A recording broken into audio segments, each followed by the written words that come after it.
Woman Who Wrote Magic, the true story behind Harry Potter.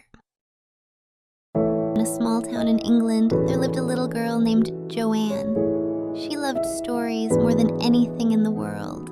While other children played outside, Joanne would sit in her room, scribbling tales about witches, dragons, and hidden worlds.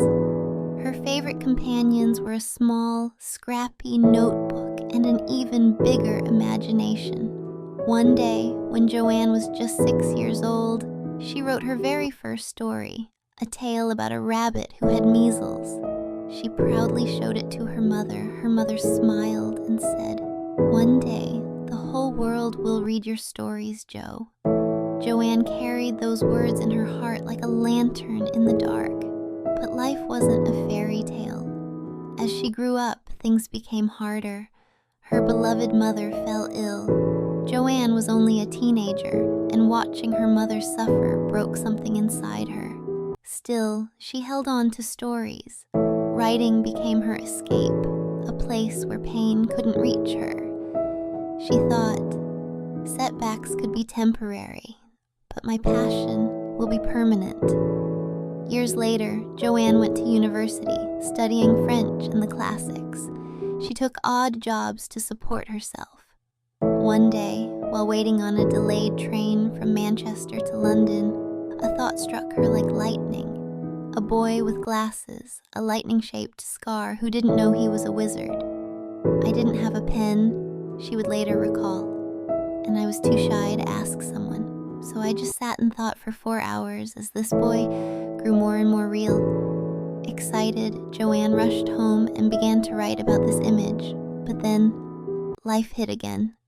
Her mother passed away. Joanne was shattered. She couldn't bring herself to write for weeks. Slowly, she picked up the pieces. She said, "My mother never got to know about my new story. I would give the boy a name, Harry Potter. I will make sure my mother's memories are on every page. Every bit of love Harry has for his parents, I will write that for her." Joanne moved to Portugal, trying to start fresh. She suffered a miscarriage at 26. She taught English and got married. The marriage soon turned abusive, and she had to leave with her baby daughter Jessica and return to Scotland. She had a copy of Harry Potter with 3 chapters finished.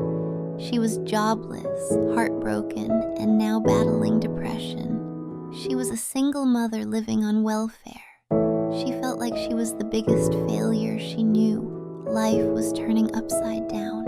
She even thought of suicide, but she held on. There were days when she had only enough money for 1 coffee, and she'd buy that coffee just to sit in a cafe and write. With Jessica asleep beside her in a pram, Joanne wrote, and wrote again. No one knew who I was. I had nothing, but I still had the image of Harry in my mind, and that was something special.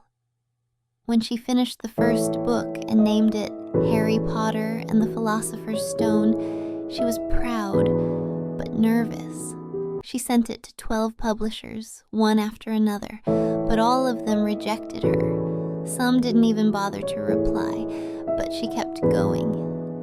"Rock bottom," she said later, became the solid foundation on which I rebuilt my life.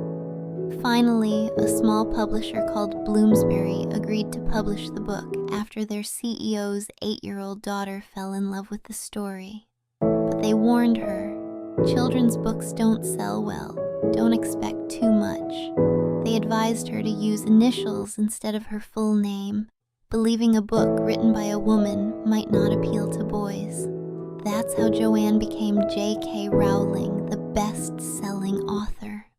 When the book hit shelves, something magical happened. Children couldn't put it down. Word spread. 1 copy turned into thousands, thousands into millions. Harry Potter had cast his spell. More books followed, movies, theme parks, a global phenomenon. But J.K. Rowling never forgot the cold mornings at the cafe or the days when she couldn't afford to print her manuscript. She once said, "Failure gave me the clarity to pursue what truly mattered." By age 35, she had released 4 books and was named Author of the Year. She became the first billionaire author in history and gave away so much to charity that she dropped off the Forbes billionaires list. But she said, "I'd rather be remembered for the people I helped, not the money I made." Today, children across the world grow up with Harry, Hermione, and Ron. But behind their adventures is the real story of a woman who never gave up, no matter how impossible things seemed. So if you ever feel like giving up on your dreams, remember J.K. Rowling. Remember that even the darkest chapters can lead to the most magical endings. Rock bottom can be the beginning, not the end. The world may not believe in you yet, but you must believe in yourself. Rejections don't matter if you have a passion or a dream. Nothing should stop you, because somewhere inside you, there's magic waiting to be written, just like Harry Potter. Thank you for joining our Value Learning family tonight. If this story warmed your heart, share it with a friend so their light can grow too. Sweet dreams, and until next time.